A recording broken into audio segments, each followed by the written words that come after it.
Apply करें listing gains के लिए और अप्लाई करें बड़े लिस्टिंग गेन के लिए। अच्छा, हाँ तीनों। हाँ, लेकिन हाँ। लॉन्ग टर्म के लिए अप्लाई करने की राय नहीं है। ओके। अब आप सोचेंगे ये बड़ी इंटरेस्टिंग राय है, ऐसी राय कम ही आती है आईपीओ पे। तो हाँ, उसकी वजह है, पहली चीज छोटी प्राइस का भी आईपीओ है और छोटी साइज का भी आईपीओ है। प्राइस है 5659 रुपए। ये आजकल ना 50-100 रुपए का स्टॉक देख के लोगों के मुंह में पानी आता है कि अरे वाह 50 रुपए का तो क्या जाएगा और वो थॉट प्रोसेस है बाजार की है, इन्वेस्टर्स की है, जिसको आप मना नहीं कर सकते। है तो है बिल्कुल। दूसरा साइज सिर्फ 500 करोड़ का है, तो 500 करोड़ के आईपीओ कई बार बोलते हैं लोग गेम हो जाएगा, छोटी प्राइस का आईपीओ है। सो यहाँ पर भी वो सिचुएशन दिखती है। क्यों दिखती है? दो चीजें बहुत अच्छी है। एक तो ये कि कंपनी का अब तक का ग्रोथ का ट्रैक रिकॉर्ड है वो काफी अच्छा है।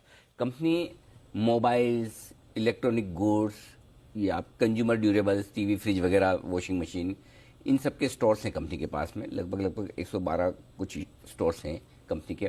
ज्यादातर प्रेजेंस जो है वो हैदराबाद और तेलंगाना में। बेसिकली आंध्र प्रदेश की कंपनी एक तरह से आप ये मान लें, वहां पर ज्यादा प्रेजेंस है। स्टोर्स हैं, स्टोर्स के जैसे अपने मुंबई में जैसे विजय सेल्स ये सब के स्टोर्स होते हैं ना, वैसे वहां पे नाम है इसका फेमस EMI, इलेक्ट्रॉनिक्स मार्ट।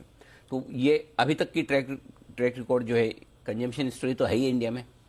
लोग एक जमाने में जिस चीज को लग्जरी समझते थे आज वो नेसेसिटी होगी। तो अब ग्रोथ तो है, तो अभी तक का ट्रैक रिकॉर्ड ग्रोथ का बहुत अच्छा है। हिंदुस्तान के 4 सबसे बड़े कंज्यूमर ड्यूरेबल्स और इलेक्ट्रॉनिक्स रिटेलर में कंपनी आती है। 2016 से 2021 के बीच में रेवेन्यू 18% सालाना दर से बढ़ा है। पिछले साल एक्सेप्शनली 36% बढ़ा है। नो डाउट अब हायर बेस पे ग्रोथ कम होगी भी, लेकिन फिर भी अब तक का ट्रैक रिकॉर्ड काफी बढ़िया है। 111 करोड़ का और एक्सपांशन कर रहे हैं, और उसमें से 58 स्टोर और खोलने जा रहे हैं। प्रॉफिट मेकिंग कंपनी है ही।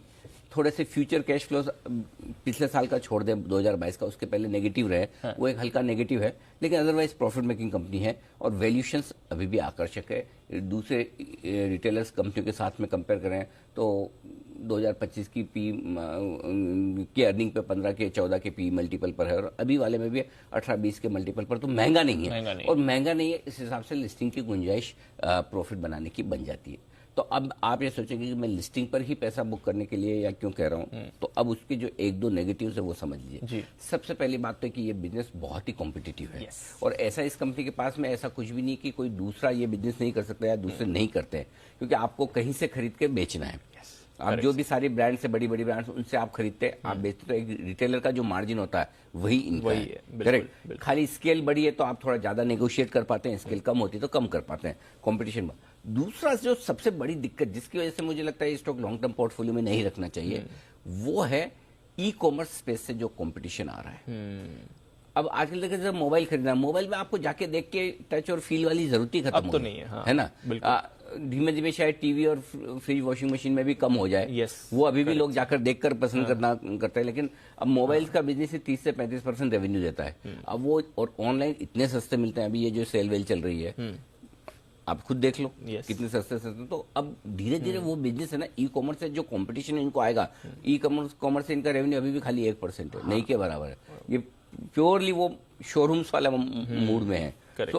सो ये 1-2 साल बाद सिचुएशन ये रहेगी, मुझे डाउट है, ये मेरा असेसमेंट है, हो सकता ना रहे, लेकिन मुझे वो ई कॉमर्स वाला बिजनेस माफ कीजिएगा, ये बिजनेस ई कॉमर्स में शिफ्ट होता हुआ दिख रहा है, ये सबसे बड़ी रिस्क दिखती है मुझे।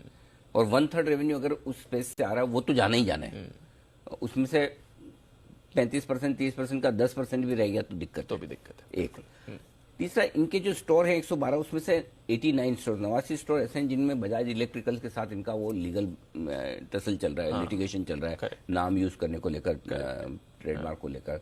अब उसका फैसला अगर इनके अगेंस्ट में आ जाता है, जिसकी संभावना बनती भी है क्योंकि बजाज इलेक्ट्रिकल का बजाज नाम है, फिर इनका नाम EMI अलग ही है, तो अगर ये हार गए तो इनको सारे स्टोर्स के नाम बदलने पड़ सकते हैं, कुछ आगे होगा। मैंने मैनेजमेंट से पूछा भी, लेकिन वो सेटिस्फैक्टरी जवाब नहीं दे पाए।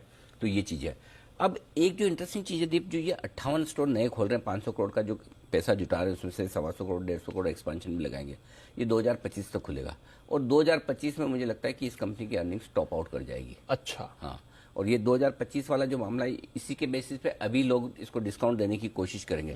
तो मेरा ये समझना है 50-55 रुपए का आईपीओ है, छोटा आईपीओ है, 56 से 59 रुपए, ठीक है, अच्छे लिस्टिंग एंड वैल्यूएशन के दम पर हो जाएंगे। सब्सक्रिप्शन भी बहुत आएगा, जमकर आएगा। आपको लिस्टिंग के वक्त बढ़िया भाव मिले, वहां थैंक यू वेरी मच कर लीजिएगा। और फिर आप किसी बड़े स्टॉक में शिफ्ट हो जाएंगे, कोई ट्रेंड टाइप का हुआ, कोई ABFRL हुआ जो आपको सस्टेनेबल, और या तब की तब देखेंगे। तब अगर मैनेजमेंट ने आके बहुत एग्रेसिव गाइडेंस दिया, क्योंकि अभी तक हमारे पास FY25 तक का गाइडेंस है, उस हिसाब से मुझे लगता है लिस्टिंग पर प्रॉफिट बुक करने के लिए आसान, पैसा बनेगा, अच्छी लिस्टिंग होगी, वैल्यूएशन कंफर्ट है, छोटी साइज का IPO, छोटी प्राइस का IPO, तो ले लीजिए, चांस लग गई तो लॉटरी। ओके, ठीक है। तो चलिए, मौका है लिस्टिंग गेन के लिए, तो आप जरूर पैसा लगाइए, ये अनिल जी की सलाह है। ये है आपके लिए EMI। आज है दूसरा दिन, पहले दिन तो अच्छा रिस्पॉन्स IPO को मिला है, बट बढ़िया रिस्पॉन्स अब बाजार को मिल रहा है अनिल जी। हालांकि